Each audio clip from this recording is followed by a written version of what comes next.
السلام عليكم ورحمة الله وبركاته وقيبتي أفراد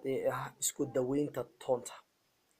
صدح قيب هراء كسو هادلي سي مختصر وقابسي ومدو فاهمان ويستعمالان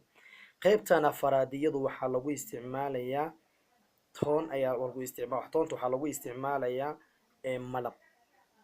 تضبح حبطونا ايا تشيديسا aad baad u shiidaysaa markay shiidanto ayada dhan badan noqoto oo waxyar marka hore toonta macnaha weelka oo lagu shiidayo ama yani mashiinta ayaad ku ridaysaa 7 toona galaaska haafkiisa oo biyo ayaad ku daraysaa waad shiidaysaa markii aad isu budowdo ay burburto ayaa 1 litir oo malab soo qaadanaysaa kadibna 1 litir oo malabka ayaa ku daraysaa 7 xabbo waad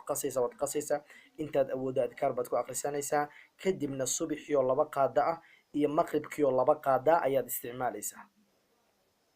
mar walbaad isticmaalaysidna qaadadina qaadato waad isku qasay mar walba toonta kor soo maraysa malabka hoos fariisanayo kadibna mar walbaad isticmaalaysid waa qasaysaa waad wareejinaysaa kadib baad 2 qaado subaxii salaad subax kadib iyo maqribkii kadib 2 qaado ayaad ka cabaysaa biidnillahi tabaaraka wa tacaala xanuuno badan oo jirkaaga dukaalanayo isu qarinaya ayaa ilaahi subxaanahu wa tacaala kaaga caafimaad siinaya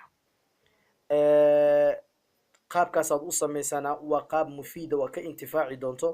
إلهي سبحانه وتعالى عدو عافماد ugu talagalana si taam u sii doono cid kalena xanuunada badanka jirka qarsanaya bini aadamka ah ba Ilaahi subhanahu wa ta'ala ku soo saaraya kulli qaabka loo isticmaalayo iyo sida loo diyaarsanayo kaliya ha ka dhicina oo ha seeginina oo si fiican inaad u dhuuxdaan kadibna qaabka inaad u samaysataan isku daya kadibna Ilaahi subhanahu wa ta'ala inuu caafimaad idin galiya rabbi idinka rajeynaya waa 7 xabatoon oo la shiidayo half glass biyo lagu darayo markay budoodana 1 litir oo malab lagu shubaya oo lagu dhex daraya waa la qasaya waa la isku qasaya kadibna sida ay qaabkaasi ayaa loo isticmaalaya biidnillahi tabaaraka wa tacaala